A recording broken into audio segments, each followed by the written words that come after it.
پھر اسی طرح یہ ہے کہ جو زیب و زینت کی ہمیں اجازت دی گئی ہے، میک اپ کی جو اجازت دی گئی ہے، اس میں بھی حد سے بڑھنے سے منع کیا گیا ہے. ایک حد کے اندر رہ کر یہ میک اپ بھی کرنا چاہیے. مثلا ہم دیکھتے ہیں کہ آپ صلی اللہ علیہ وسلم نے کچھ چیزوں کو جو عورت کے بناؤ سنگھار سے متعلق ہیں قابل لعنت قرار دیا ہے، اور فرمایا کہ ایسی چیزیں جب کسی قوم کے اندر آ جاتی ہے تو وہ قوم ہلاک ہو جاتی ہے. اس میں جو طریقے عربوں کے ہاں رائج تھے، ان میں سے جو چیزیں آپ نے ناپسند کی وہ کیا ہے؟ اپنے بالوں میں دوسرے بال ملا کر ان کو زیادہ لمبا اور گھنا کرنے کی کوشش کرنا. اپنے بالوں میں دوسرے بال ملا کے ان کو لمبا کرنا. جسم کے مختلف حصوں کو گودنا. گودنا کیا ہوتا ہے کہ وہ سکن کے اوپر پرماننٹ نشان بن جاتے ہیں. پھول بوٹے بنانا جیسے فرنٹیئر میں رواج ہے، یا افریقن ممالک میں رواج ہے کہ عورتوں کے چہرے کے اوپر مستقل قسم کی لکیریں اور نشان اور پھول اور معلوم نہیں کیا کچھ بنا ہوا ہوتا ہے. پھر اسی طرح مصنوعی تل بنانا.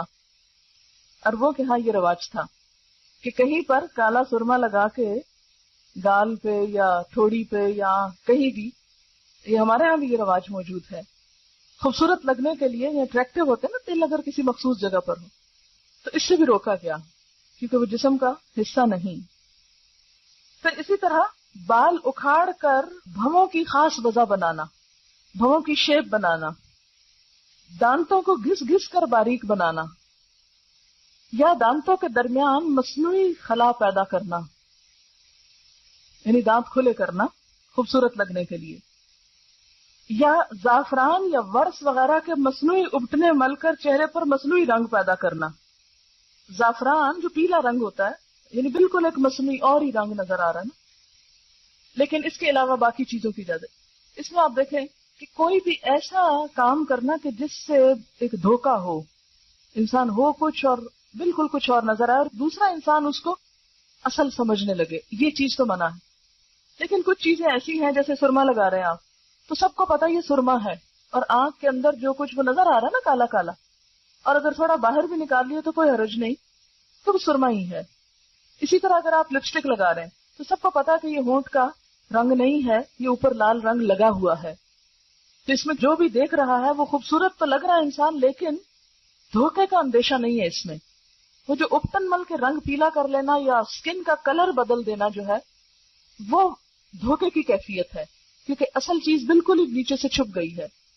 اسی لیے ایسا نیچرل میک اپ تو اجازت ہے کہ جس میں انسان ذرا نکھار پیدا کر لے، اس کی اوریجنل کچھ نہ کچھ چیز نظر آ رہی، لیکن وہ کہ جو بالکل ایک نئی چیز بنا کے رکھ دے. جیسے ہمارے ہاں عموماً بیوٹی پارلرز پر جب دلہنیں تیار ہوتی ہیں تو اصل نہ کھال نظر آتی ہے، نہ بال نظر آتا ہے، کچھ بھی نہیں، بالکل ایک نئی مخلوق نظر آتی.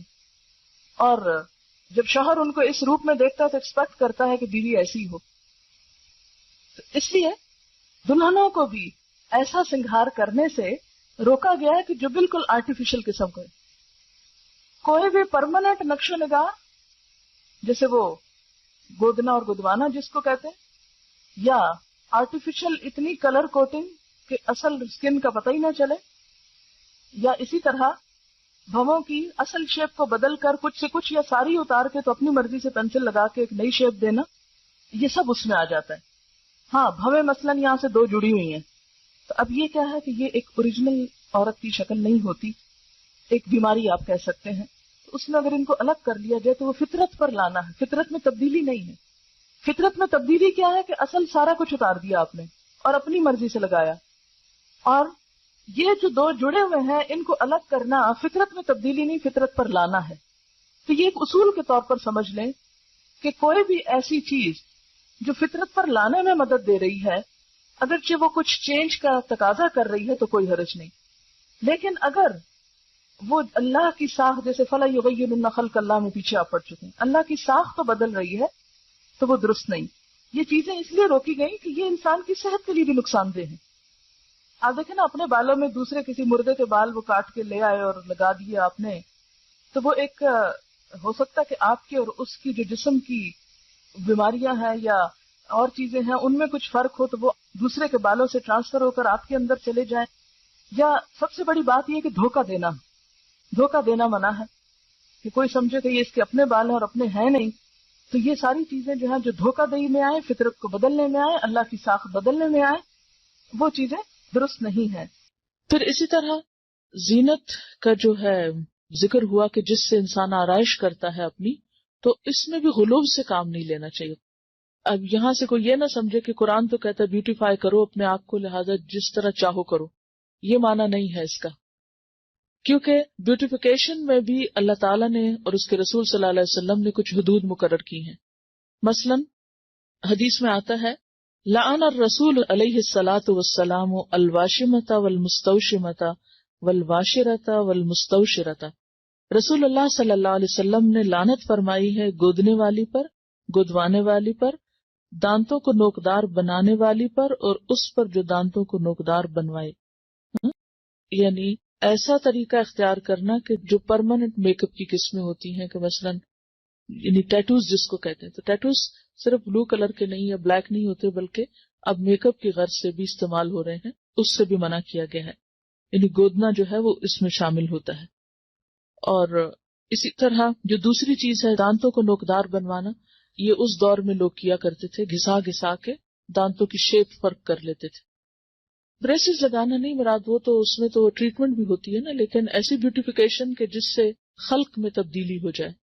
اس میں آپ دیکھیے حدیث میں واضح الفاظ میں آتا ہے، بخاری اور مسلم کی حدیث ہے کہ آپ صلی اللہ علیہ وسلم نے خوبصورتی کے لیے دانتوں میں درزیں بنانے والی، اپنی دانتوں کو اندر سے گھسا کے بیچ میں فاصلہ زیادہ کرنا، اس پہ لعنت کی ہے، جو در حقیقت اللہ کی بنائی ہوئی ساخت میں رد و بدل کرتی ہیں. یعنی کوئی بھی ایسا میک اپ کہ جس سے پرماننٹ چینج جسم کے اندر ہو خوبصورتی کی خاطر، وہ منع کیا گیا ہے. اس میں آتا ہے لعن اللہ المتفلجات للحسن، کہ حسن کی خاطر دانتوں کے اندر تبدیلی پیدا کرنا. اسی طرح لعن رسول اللہ صلی اللہ علیہ وسلم النامصۃ والمتنمصۃ. آپ صلی اللہ علیہ وسلم نے بال نوچنے والی پر اور اس پر جو کسی سے خدمت لے اس پر بھی لعنت کی ہے. اور اس میں بھی ایک تو وہ بال ہیں جو بیماری کے طور پر ہیں، جیسے چن پر یا لپس وغیرہ پر، تو وہ نہیں. ایک وہ ہے کہ جو آنکھوں کی جو بھویں وغیرہ ہیں ان کو تراشنے کے لیے بنائے جاتے ہیں، وہ شامل ہیں. نہیں، ویکسنگ نہیں آتی کیونکہ وہ اذیت کا سبب ہے نا. جو بال اعضاء میں آتے ہیں کہ عورت کو مرد بنا دے، یعنی بازوؤں پر یا چہرے پر ایسے بال کہ جو عورت کو عورت نہیں بلکہ مردوں سے مشابہ کر دیں، ان کو اتارنے کی اجازت ہے، اس سے منع نہیں کیا گیا. بلکہ اس میں آپ دیکھیے کہ طبرانی کی روایت ہے کہ ابو اسحاق کی بیوی جو نوجوان تھی اور خوبصورتی کی شائق تھی، حضرت عائشہ کی خدمت میں حاضر ہوئی اور پوچھا کہ عورت اپنے شوہر کے لیے اپنے رخسار کے بال، رخسار کہتے ہیں نا چیکس کو، صاف کر سکتی ہے؟ حضرت عائشہ نے فرمایا اذیت کو ممکنہ حد تک دور کرو، کیونکہ یہ اذیت کا باعث ہے. یعنی عورت کے منہ پر بال جو ہیں وہ مرد کے لیے اذیت کا باعث ہے. تو یہ کتاب اللباس فتح الباری میں روایت آئی ہے، تو اس کی اجازت ہے. اسی طرح بالوں میں بال جوڑنا جو ہے، جوڑا بنانا یا بالوں کو کسی بھی طرح پیچ کر کے اس میں لگا کے خوبصورت بننا جو ہے وہ بھی منع ہے. حدیث میں آتا ہے، بخاری کی روایت ہے، اللہ تعالیٰ نے بال جوڑنے والی اور جڑوانے والی عورت پر لعنت فرمائی ہے. اور اس میں آپ دیکھیے کہ ان ساری جو احادیث ان میں ایک چیز مشترک ہے، اور وہ کیا ہے؟ لعنت کا لفظ.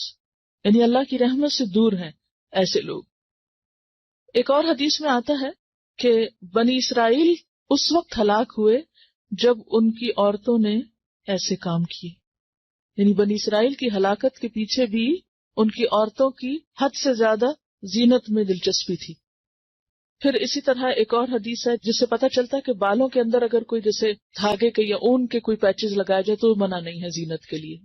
جیسے چٹیا ڈالتے ہیں یا مہندی یا پراندہ یا وہ جو کلپس وغیرہ ڈالتے ہیں یا بیڈز ڈالتے ہیں، اس سے منع نہیں کیا گیا کیونکہ وہ پتہ چل رہا ہے کہ کوئی ایکسٹرا چیز ہے.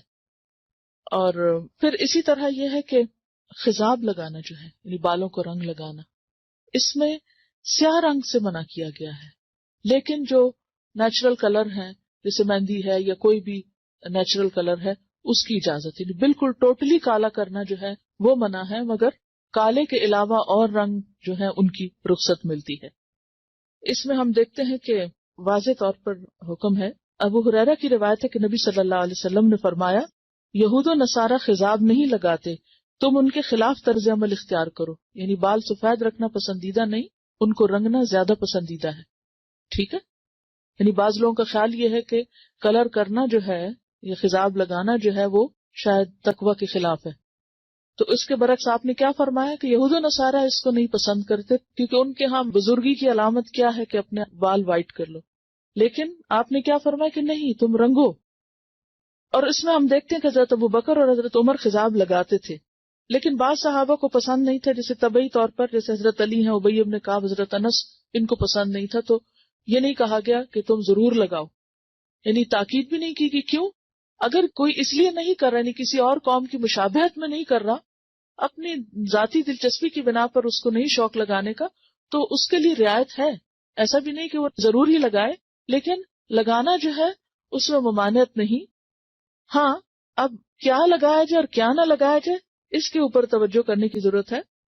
اور اس میں خاص طور پر جو صحیح مسلم میں روایت آتی ہے کہ بالوں کا رنگ بدل دو لیکن سیاہ خضاب سے پرہیز کرو، بالکل بلیک نہیں لگاؤ. امام زہری فرماتے ہیں جب تک ہمارا چہرہ تر و تازہ تھا ہم سیاہ خضاب استعمال کرتے، لیکن جب سے چہرے اور دانتوں میں تغیر آ گیا ہم نے اس کا استعمال چھوڑ دیا. بالکل بلیک سے کیوں منع کیا گیا؟ کیونکہ یہ بھی ایک طرح سے دھوکہ دینے والی بات ہو جاتی ہے. آپ نے فرمایا بہترین چیز جس سے تم سفید بالوں کا رنگ بدل سکتے ہو وہ حنا اور کتم ہے. کتم جو ہے یہ یمن کی ایک بوٹی ہوتی ہے جس کا ریڈش بلیک کلر ہوتا ہے، سیاہ مائل بسرخ ہوتا ہے. اور حنا کا رنگ تو سب کو معلوم ہے. اور حضرت عمر خالص حنا لگاتے تھے، حضرت ابو بکر حنا اور کتم ملا کے لگاتے تھے.